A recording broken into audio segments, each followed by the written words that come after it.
to second-degree felony offenses with caps of 10 years in each of those cases to run concurrently as the agreement. Is that correct? Yes, Your Honor. I received the pre-sentence report as well as an update report that just has some more specific information from criminal history from Spokane, Washington. Did everyone get that? Yes, Your Honor. Yes, they did. Are there any additions or corrections to the pre-sentence report? No, for this, sir. All right, Mr. Kimler, you may proceed. Your Honor, PSI reflects extensive criminal history on Mr. Yabarbo, which I suppose the court could infer from the fact that two misdemeanor theft cases can be enhanced up to second degrees, which implies that he does have extensive history. The facts of these two cases are both, as the defendant indicated in the pre-sentence report, he was under the influence of methamphetamine at the time both were committed. It's not offered as a type of exculpatory evidence or even perhaps mitigation, but it does kind of explain why somebody with this criminal history would be doing what he's doing with a laundry basket and then some items from Walmart, all of which were under, I think, probably the Class B range of the theft. I would observe that there appears to be $300 in restitution payable on one of the cases for the laundry basket. Obviously, methamphetamine, drug addiction, but for that, I think Mr. Barbo wouldn't have been doing these types of boneheaded thefts. He's recognized that, and counseling with him, he's done at least what I asked him or suggested that he do, and that's to go into an inpatient rehabilitation program, drug rehab program, to try to address the substance abuse issues that he suffered from really an early age, which is indicated in the pre-sentence report. That's been an ongoing thing almost his whole life. And I think he's done that. And he's you could say terrified of going to prison, but certainly he doesn't want to go to prison. And I think he's willing to do what he needs to do to stay out of prison, to comply with any terms of probation that the court assesses. He indicates to me that he is drug-free, which obviously if he drug tested him this morning, that could be corroborated. Or not, if he's not drug-free this morning, I don't know. But I assume, I would hope that he is. And he would just like to address the court perhaps better than I'm more articulate to explain his position of why he thinks that probation is wrong. Are you wearing a drug patch? No, ma'am. No, I'm going to clean service with 298. Have a seat in the jury box. Let's get that checked first. Okay, so the test was negative. Mr. Ibarbo, you wanted to say something, sir? You could address the court. Yes, sir. I'm just, y'all are probably an alcoholic drug addict my whole life. I went through treatment. I was at the point when this case came about, everything, my whole life, the utility of it all was overwhelming. And so anyway, so I've been cleaning service for 298. I go there regularly. I like it. It's where I belong. I've got a sponsor today. I'm walking these steps. I'm fixed on step 4. Where I found a purpose I never had. Nothing I could do well on probation. And hopefully one day save somebody else from live another day, you know what I'll live. Which is horrible addiction. Now that's all of that.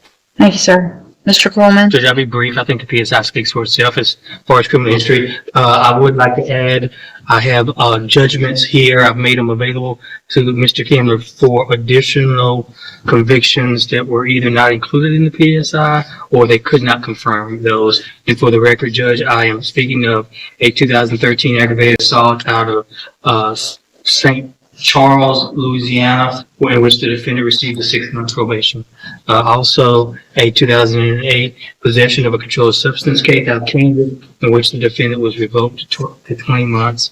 And a 2013 fleeing or attempting to elude out of Kansas, for which the defendant received 5 days. I think that one is actually reflected in the PSI. Okay. The 5-day one. Yes. Also, Judge, I have judgments out of Spokane, Washington for 1, 2, 3 thefts One from 2011, two of them, it looks like it was a concurrent 1-year probation in 2008, and also a 2008 assault out of Spokane, Washington, in which the defendant received 338 days. And I've marked them. I'm happy to offer them. No objection. I don't know that I need them. I've made the notes and we'll take that into consideration as That's all well. I have. I think the defendant, given his criminal history, it's a risk of sounding callous, Judge. I get it. People are struggle with drug addiction all the time. But at a certain point, Judge, there comes a point where the consideration needs to be protected the public. This defendant's been having contact with law enforcement since 1988. And he has spanned at least 3 different states with his criminal behavior. Judge, he's fortunate to have a cap of 10. He's exposed to 20 years, Judge. I'm asking the court to sentence him to the few years. $4. Guilty longer. I'm sorry. Texas is losing. You're all right. He hasn't seen yours. Very sorry.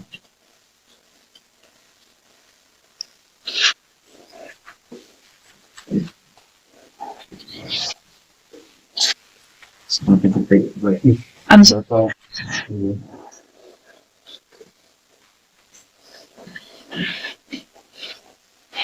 Arkansas, Tennessee. Perfect. Alabama, So,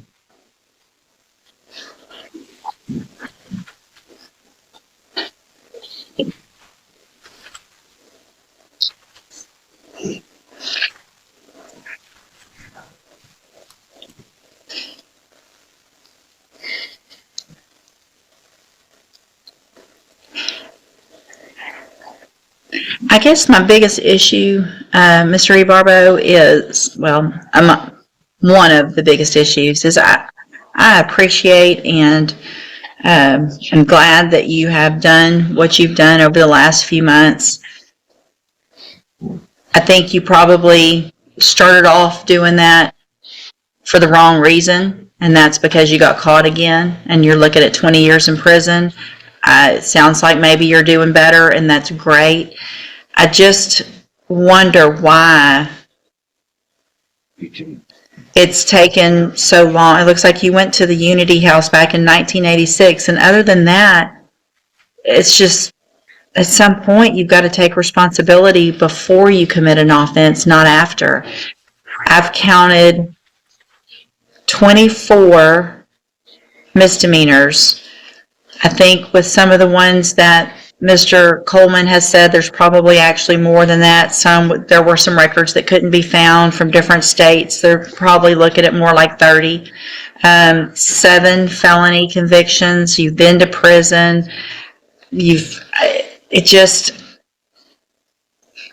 too much. And at some point there has to be an end to what you're doing and get that help before you continue what you're doing. I'm going to find in each of your cases that you entered your pleas of guilty freely and voluntarily.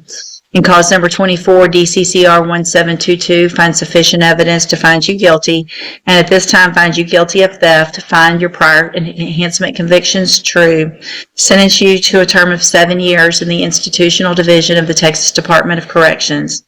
You will receive credit on that sentence for any time that you've been in custody that the law gives you the right to receive.